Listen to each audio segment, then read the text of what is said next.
I've been away before, long deployments, tough projects, tight deadlines, but never like this. Never for this long, and never with so much on the line back home. My name is Eric Woods. I'm 35, a consultant engineer, and for the last 12 months, I was stationed in the Arctic Circle, working on an environmental stabilization project with a global firm. It was remote. Isolated. No roads, no towns, just snow, satellite Wi-Fi, and a handful of engineers trying to keep sane. Through all that, I kept myself going by thinking about home, about Nebraska, about my mom, about Lisa. My wife. 7 years married. Every time I looked out at the ice and the vastness, I pictured our porch back in Hollis, the swing creaking, her laughter echoing through the cornfields. I missed everything, Sunday coffee, old movies with mom, the weird smell of fall leaves burning down the street. It all played in my head like a memory I was trying to hold on to before it slipped through my fingers. I came back in early October. Fall had already swept through town by then, bringing with it a kind of quiet that feels both peaceful and lonely. Hollis hadn't changed much, the same rusted stop signs, same coffee shop with the broken neon sign, same old men playing cards in the diner. It felt like home was holding its breath, waiting for me to walk through the front door. Lisa picked me up from the airport. She smiled when she saw me, wide and practiced. She looked great, maybe even better than I remembered. Her blonde hair was a little shorter, her style a bit more polished. But something about her felt distant. Her hug was warm, her kiss familiar, but there was a flicker in her eyes. Like she was looking past me instead of at me. I told myself I was being paranoid. Long distance messes with your head. We got home, and everything looked more or less the same. Except it wasn't. My things had been rearranged. The books on my shelf were in different order. My grandfather's watch, the one I always kept in the dish on the entryway table, was missing. Lisa said she moved it somewhere safer. I let it go. The first few days were uneventful. I spent time unpacking, reconnecting, trying to shake the feeling that the house wasn't mine anymore. Lisa went back to work after the weekend. She said things had been hectic at the firm, especially with her new promotion. I was happy for her, genuinely. She'd always been sharp, ambitious, good at getting what she wanted. Maybe that was part of what was bothering me. 3 days after settling in, I decided to clean out some things in the study. My mom's old desk had been collecting dust in the corner. After Dad passed, she moved into the guest room downstairs. Said it was easier on her knees. I thought maybe I could surprise her by organizing it a bit, maybe find some old letters or keepsakes. Instead, I found the papers. Tucked inside a leather folder, between old insurance forms and handwritten recipes, were documents relating to the family trust. The property deed, the land registration, the beneficiary list. My father had passed the estate down to us, me and my mom. That was always the plan. Our family had owned this house and the 14 acres surrounding it for over 100 years. It wasn't just land. It was legacy. History. But what I held in my hands told a different story. There had been an amendment to the trust. A full revision, actually. And the primary trustee, the one who now held power over the land, the house, everything, was no longer my mother. It was Lisa. I sat down, heart thudding in my chest. I checked the dates. The amendment had been filed 5 months ago. While I was in the Arctic. While I was working 14-hour shifts and video calling home once a week, Lisa had taken it upon herself to reassign everything. Greta Woods, my mother, was now a secondary beneficiary, with limited rights and no control over the property. The document was notarized. Signed by my mother. Signed by Lisa. My name was nowhere. At first, I couldn't breathe. I kept flipping the pages over, thinking there had to be some mistake. My dad had always been meticulous. He left everything in writing. He wouldn't have allowed this. He'd trusted me to carry the family name forward, to protect our land. And now, somehow, I was completely cut out of the equation. I sat in the kitchen that night, the file open in front of me, a glass of scotch untouched at my side. The house felt colder than usual, like it didn't want me there. Lisa came in, late from work, or so she said. She kissed me on the cheek and poured herself a glass of wine like nothing was wrong. I asked her about the trust. Calmly, at first. She brushed it off. We talked about this, remember, she said, swirling the wine in her glass. Your mom needed help. I took care of it. It's all above board. But I didn't remember any of that. Not once had we discussed rewriting the family trust, not in any email or call. And my mother? She wasn't helpless. She was forgetful sometimes, sure. But not incapable. Not like this. I didn't say anything more. I just nodded, kept my face neutral, and watched Lisa walk upstairs like nothing in the world had changed. But I knew better. Everything had changed. The next morning, I woke up earlier than usual. I couldn't sleep, not with the weight of that trust document still hanging over me like a storm cloud. Lisa was already up, dressed, and sipping coffee at the kitchen table like she didn't just pull a legal rug out from under our family. She looked at me and smiled, all soft and breezy. Morning, babe. You sleep okay? I didn't answer right away. I just nodded and poured myself a cup of coffee, pretending like the ground beneath me wasn't shifting. I watched her from the corner of my eye, how calm she seemed, how at ease in a house she technically now owned. I couldn't shake the feeling that I'd missed something big while I was away, like a whole season of a show where all the characters changed and no one bothered to tell me. After a few minutes of silence, I asked, "Can we talk about the trust?" She blinked at me, like she genuinely thought that topic was done and dusted. I already told you, it was necessary. Your mom needed help. You know how she's been getting. She's been forgetful, I said slowly. Not incapacitated.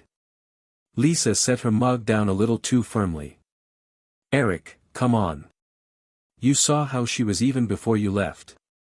She'd lose her keys, forget her appointments. It was only getting worse. She wasn't making sound decisions, and the lawyer said the amendment was the best course of action. It protects her. It protects us. Protects who? I asked. Because right now, it feels like it only protects you. Her expression flickered, just for a second. Then it was gone, replaced by that practiced, reassuring tone she used when she was trying to win over a client. It's not like that. You know how much I care about your mom. I've been taking care of everything while you were away, her appointments, her medications, the bills. You think that was easy on me? I didn't ask you to rewrite our family history, I said, my voice sharper than I intended. She stood up then, suddenly defensive. You know what? I get that you're overwhelmed. Coming home after all that time, things aren't exactly how you left them. But I didn't do this behind your back. Your mom agreed to it. She signed the documents. You weren't here. And that was the part that stung the most. I wasn't here. I had trusted her, trusted both of them, to keep things steady. But now, I didn't know who I could trust. Not fully. Later that day, I visited my mom. She'd moved into the downstairs bedroom while I was gone, said it was easier on her knees, though I had a feeling Lisa pushed for it. I brought her a cinnamon scone from the bakery down the road, her favorite. We sat on the porch swing, and for a few minutes, it felt like nothing had changed. She was in good spirits, but I noticed the little things. The way she repeated a story twice without realizing. The way she called my uncle by the wrong name and laughed it off. I didn't press her, not yet. Instead, I asked casually, Mom, do you remember signing anything with Lisa about the property? She paused, sipped her tea, then frowned thoughtfully. Papers. Lisa did bring over some things. Said they were for the bank. I don't remember much about them. You don't remember what they were for? I asked gently. No, she said, shaking her head. I remember she said they'd help with the bills and that you'd already agreed. Did you? I forced a smile and changed the subject. The next few days were more of the same. Lisa was in and out of the house constantly, meeting with her new team, grabbing coffee with realtors, handling errands that always seemed vague when I asked. My mom, meanwhile, was starting to rely on her for everything, rides to the doctor, medication reminders, even her checkbook. It wasn't just convenience. It was dependence. One afternoon, I found Lisa sitting at her desk, my dad's old roll-top that we'd moved into her office a year ago, typing away on her laptop. I asked what she was working on. Budgeting, she said quickly, flipping the screen down. Nothing serious. What kind of budgeting? I asked. Just expenses, she said, brushing it off. The caregiver visits, maintenance around the property, stuff like that. I've been managing it all while you were away, remember? That word again. Managing. I didn't argue. I just nodded and walked out. But I couldn't shake the sense that I was walking through a house that had been quietly taken over, one decision at a time. Later that night, I opened my mom's medicine cabinet. There were pills I didn't recognize, new prescriptions I hadn't heard of. I checked the labels. One was an anti-anxiety med, another for sleep. Prescribed 2 months ago. When I asked her about them the next morning, she waved it off. Lisa said the doctor recommended them. Said I seemed too stressed. I clenched my jaw. Did you talk to the doctor yourself? She hesitated. Lisa did most of the talking. Of course she did. This wasn't just influence. It was control. Quiet, calculated control. My mom's health, her finances, her mental state, all quietly routed through Lisa while I was half a world away. And now I was back, standing in the middle of a life that no longer felt like mine. By the end of that week, I couldn't ignore it anymore, something wasn't just off about Lisa's influence. It was deliberate. Strategic. And the more I thought about it, the more I realized how perfectly everything had lined up for her while I was away. I needed to talk to my mother alone, no Lisa, no interruptions. So on Saturday, I picked her up and took her into town. We went to Clarkson's Diner, the same spot my parents used to visit after Sunday service. The waitress, Debbie, still remembered our usual order, 2 coffees and a slice of pecan pie. It was one of those places that hadn't changed in decades, and for a little while, it grounded me. Mom seemed happy to be out too. Her eyes lit up at the sound of the old jukebox in the corner, and for the first time in days, I saw the version of her I remembered, sharp, talkative, warm. Halfway through the pie, I eased into it. Hey, Mom. Can I ask you something? Just between us. She looked up from her fork. Of course, honey. You really okay with how everything's been handled with the house? She paused, setting down her fork. Well. I thought so. Lisa's been helpful. She said she had things under control, and that she spoke with a lawyer. She said you were on board too. There it was again, Lisa said. Always Lisa said. Do you remember signing any financial papers? I asked gently. Anything with big changes? Joint accounts, maybe?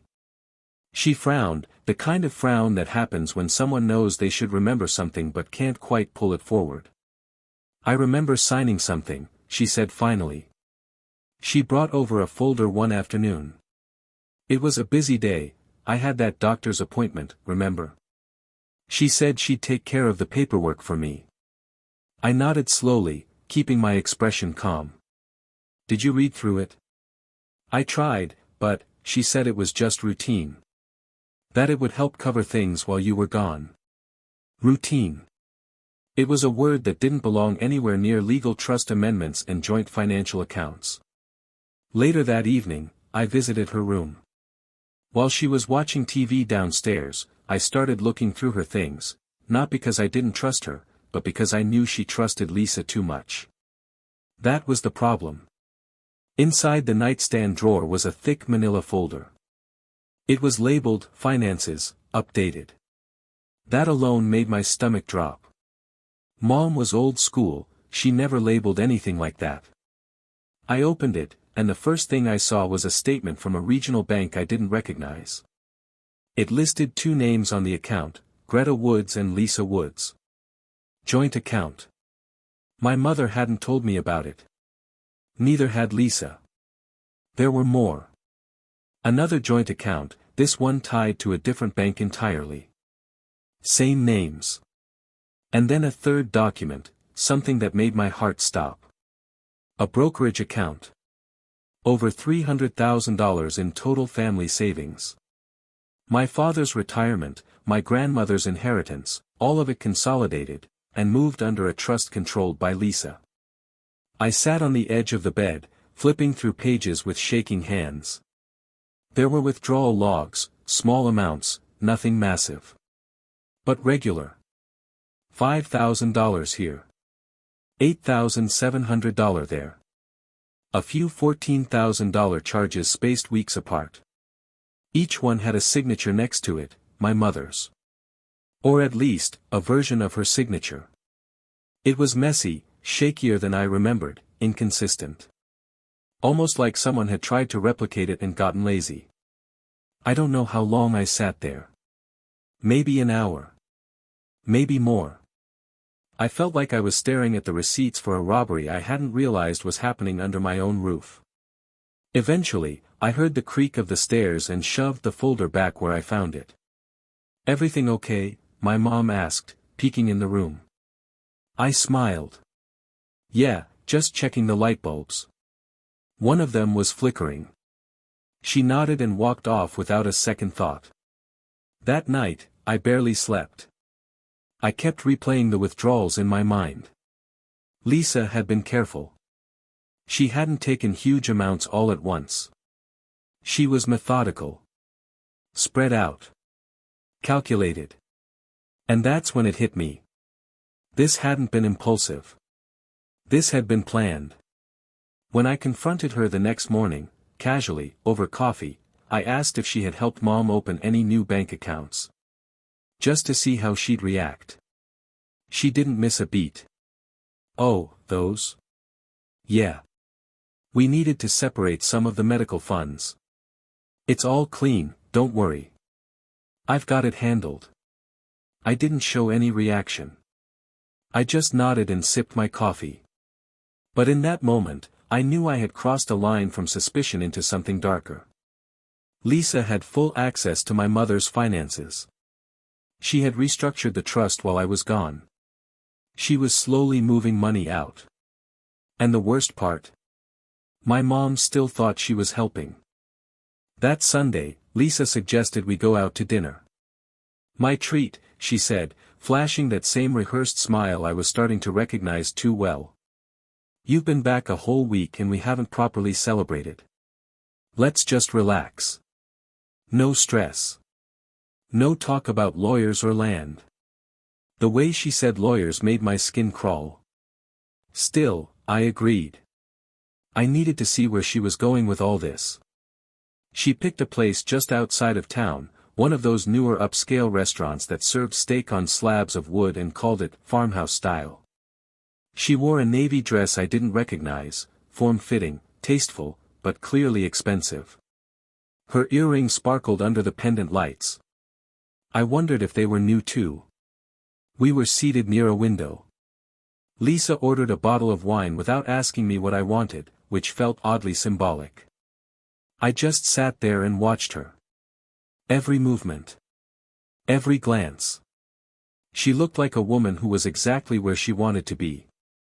After the waiter took our order, she leaned back in her chair and said, "So. I've been thinking."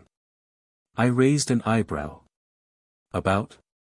"Well, I've been talking to someone, a builder," she said casually, like it was a passing thought. Just to get ideas, nothing set in stone. You know, now that we've got access to the land. I didn't say anything. Just waited. She went on. I was thinking, maybe we could build something new. Something bigger. A house with more light, better for resale. I know your mom loves the place as it is, but we could move her into one of those really nice assisted living communities near the city. She'd have her own space, around people her age, with round-the-clock care. Her voice was light, pleasant, even excited, but I could feel the knife under every word. She's still able to live on her own, I said slowly. She doesn't need full-time care. Lisa swirled her wine, not meeting my eyes. Eric, she's declining. I mean, you saw her yesterday. She called you, Evan, your cousin. Twice. She corrected herself. Sure, she said with a sigh. But you weren't here the past year. You didn't see how quickly it happened. I had to step in. I did everything to keep things afloat while you were gone. Did everything, I echoed, more to myself than to her. She finally looked at me. What's that supposed to mean? I shook my head. Nothing. But inside, my thoughts were screaming. Lisa wasn't trying to help my mom, she was trying to remove her. Quietly, respectfully, legally. Move her off the property, change the structure of ownership, and flip the land for a profit. That was the plan. Who's the builder? I asked casually. She hesitated. Just a guy from Lincoln. A friend of a friend. He does custom work. I nodded. Did you already bring him out to look at the land? Another pause. Once. Just a quick walkthrough. He loved the space. Of course he did. 14 acres of open, flat land on the edge of a growing town. Developers would salivate over it. I didn't say much the rest of the meal. I let her talk, let her spin her vision, about wide hallways, natural light, maybe a guest house or two. And all the while, I was mentally walking through every conversation we'd ever had about the property. Lisa had never shown much interest in it. She'd always said it felt too quiet. Too rural. So why now? Because I'd been gone. Because my mother had no one watching. Because she thought no one would notice. When we got home, I went straight to the study. Lisa said she was going to take a bath. I told her I needed to catch up on emails.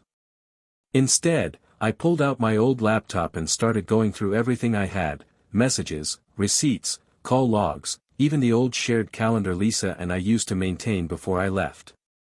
And that's when I saw it, an appointment, 6 months ago, marked only as GW, Legal Consult. It was scheduled for a weekday morning, right around the time my mom usually had her checkups. It wasn't in my handwriting. I kept digging. Emails. Files. Drafts saved under odd file names in her cloud account. Lisa hadn't even bothered to password protect most of it. There were notes from a real estate brokerage, documents labeled concept site plan, and even email chains with subject lines like proposed build timeline, Greta property. One email, dated 3 months ago, made my jaw clench.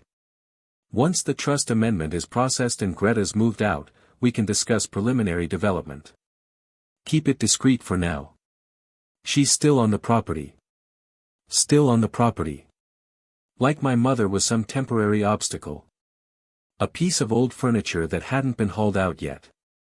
I closed the laptop and just sat there. Staring at nothing. Lisa had planned this down to the detail. The trust. The joint accounts. The new prescriptions. The suggestion of assisted living. And now, the land development. She didn't just want the house. She wanted the legacy. I spent the next few days in silence, outwardly, at least. Lisa noticed, of course. She kept asking if everything was okay, and I kept giving her vague answers. I wasn't ready to confront her. Not yet. Instead, I got to work. First thing Monday morning, I met with a local attorney named Jim Sandoval. He was old school, but sharp as a tack.